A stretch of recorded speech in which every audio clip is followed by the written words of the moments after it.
Humanos que como medida de reparación le ordene al Estado colombiano el cierre de la cárcel La Modelo en Bogotá. Conocimos las intimidades del expediente sobre este lugar y constatamos que lleva décadas protagonizando todos los horrores posibles. Noticias Caracol investiga. La cárcel La Modelo de Bogotá lleva décadas protagonizando todos los horrores de la violencia tras las rejas. Asesinatos al por mayor y al detal, torturas execrables, secuestros infames y un largo etcétera de crímenes no resueltos. Una cronología de barbarie que muy rápidamente mostró sus dientes. Se inauguró en 1960 con una capacidad para 1.900 internos, pero en octubre de 1967 ya se contabilizaban 4.000 y se registraba la primera balacera al interior del penal. La protagonizaron 5 asaltantes bancarios que lograron fugarse. En diciembre de 1971, otros 4 ladrones burlaron la guardia y mientras se multiplicaba el crimen y los incidentes trascendían a las noticias, en mayo de 1976 los habitantes de Puente Aranda pidieron por primera vez cerrar la cárcel. En septiembre de 1979 se dinamitó uno de los muros del penal y 10 reclusos huyeron. Y en diciembre de ese mismo año, 3 internos fueron incinerados con gasolina. En marzo de 1986, con la complicidad de una docena de guardianes y tras pagar una fortuna, el narcotraficante hondureño Juan Ramón Mata Ballesteros se fugó de La Modelo y 5 años más tarde, en abril de 1991, hizo lo propio el sicario de sicarios del cartel de Medellín, Dan Denis Muñoz Mosquera, alias La Quica, quien salió por la puerta principal del establecimiento. Entre motines y extorsiones, la década de los 90 fue la más salvaje. En abril de 1997, 4 muertos se registraron en enfrentamientos con la Guardia. Al año siguiente, en mayo de 1998, 20 miembros de las autodefensas huyeron tras construir un túnel y en diciembre de 1999 ocurrió la primera masacre. 11 personas perdieron la vida tras los combates entre guerrilleros y paramilitares. En abril de 2000 tuvo lugar la segunda masacre y con los mismos protagonistas. Esta vez fueron 26 las víctimas mortales.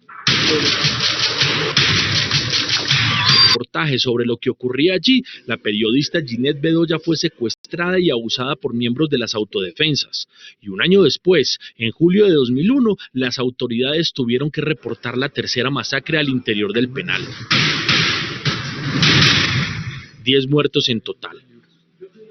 El telón de muerte y oprobio en La Modelo no se cerró jamás, y así lo constata un expediente de la justicia en poder de este noticiero, en el que todavía se investigan 157 homicidios y 3 desapariciones ocurridas entre 1999 y 2003. David Martínez, ex asesor del Comité de Solidaridad con los Presos Políticos, y quien conoció de primera mano la barbarie de esa época, coincide en que La Modelo debería clausurarse, tal como lo pidió la periodista Ginette Bedoya. Hay demasiados crímenes insepultos, dice. Si acumulamos años, no solamente ese periodo, si sabemos que siempre es un registro que se hiciera la demolición de la cárcel y se miraran las posibles fosas comunes que había en el fondo de la cárcel. Eso es lo que habría que entrar a mirar, o sea, eso debe estar lleno de muertos. Es decir, La Modelo es un camposanto que no ha sido descubierto. Total. Martínez se refiere a los tiempos más atroces que protagonizaron como caciques de la cárcel Ángel Gaitán Maecha y Miguel Arroyave, capos del paramilitarismo, con línea directa con Carlos Castaño Gil en el nudo de Paramillo. La Modelo entonces parecía todo menos un centro de reclusión, era más bien un cuartel general alterno de las autodefensas en pleno corazón de Bogotá. El crimen de Jaime Garzón es una prueba más de ello. En agosto del año 1999, unos días antes de su asesinato, Jaime Garzón fue a la cárcel La Modelo a entrevistarse con Ángel Custodio Gaitán Maecha y tratar de frenar la orden de asesinarlo. Se dirigió a la cárcel y desde allí pudieron entablar comunicación a través de un teléfono satelital con Carlos Castaño, entonces máximo comandante de las Autodefensas Unidas de Colombia. En esa cárcel los grupos paramilitares tenían pleno dominio y podían seguir y continuar su red criminal y su contacto con el exterior. A pesar de su charla con Castaño, ya el plan criminal para asesinar a Jaime Garzón estaba en marcha y en la madrugada del 13 de agosto de 1999, cuando se dirigía a Radionet, fue asesinado a mansalva por 2 sicarios de la banda La Terraza al servicio de alias Don Berna. Los casos de Garzón y Bedoya son quizás los más conocidos, pero de esa vorágine de crímenes ocurridos en La Modelo hay decenas de testimonios de exparamilitares que aparecen consignados en el expediente en poder de Noticias Caracol. Extorsiones, secuestros, descuartizamientos, sangre, todo tenía un precio allí y todo era así de crudo. La Modelo en esa época era el negocio más lucrativo que había. Se recogían más finanzas dentro del establecimiento que en un frente pequeño. En el frente Pibijay en Magdalena, al comando Jorge 40 le llevábamos mensual 40 millones y La Modelo botaba 60 millones semanal. Estoy hablando del 99. Una vez Carlos Castaño tuvo conocimiento de la cantidad del dinero que se recaudaba, ordenó que los honorarios de los abogados salieran de esas finanzas. A sangre y fuego, los paramilitares tomaron el control de La Modelo a finales de los años 90 y los muertos empezaron a contarse. Además de las 3 masacres que cobraron la vida de 47 personas, se perpetraron 110 homicidios selectivos entre 1999 y 2003. Las autodefensas lo manejaban todo y el IMPEC apenas oficiaba como una celaduría de conjunto cerrado. Había caspetes, asaderos de pollos, almacén de ropa, almacén de electrodomésticos, prenderías. En el año 2000 había una discoteca mucho mejor que las de la calle. Había gimnasio grande para 20 o 30 personas. Había sauna, restaurante de comida italiana, panadería, ferretería.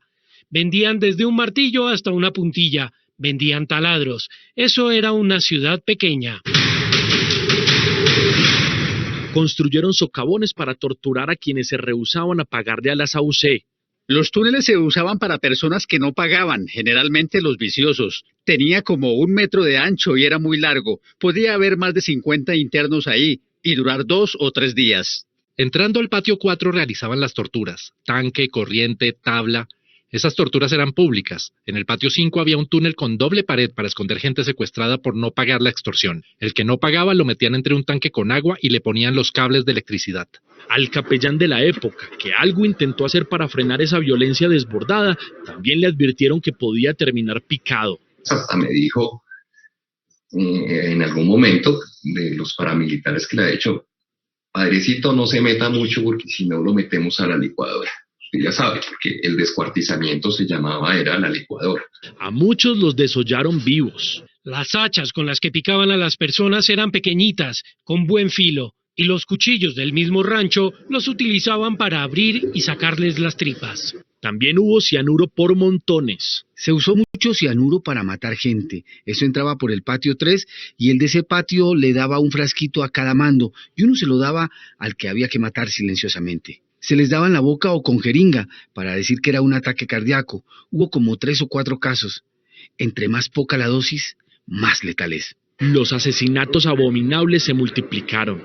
En el momento que este se dirigía a darles el mensaje a los líderes del patio 4 que estaban en el 4.º piso, fue decapitado por un miembro de las autodefensas y se agudizó la toma. Lo degollaron, le quitaron la cabeza y la tiraron a la cancha. Otro fue ahorcado en la cancha de básquetbol. En la canasta estaba amarrado a un lazo porque lo habían capturado con droga y a toda la gente del pabellón 4 se les dijo que se asomaran a la ventana para que miraran por qué lo estaban ahorcando y ahí quedó guindado.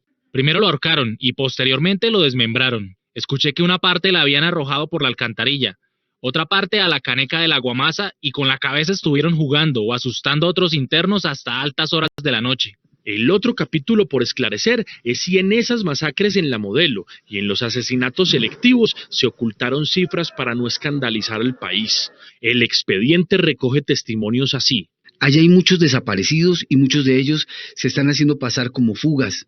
Se botó gente por las alcantarillas.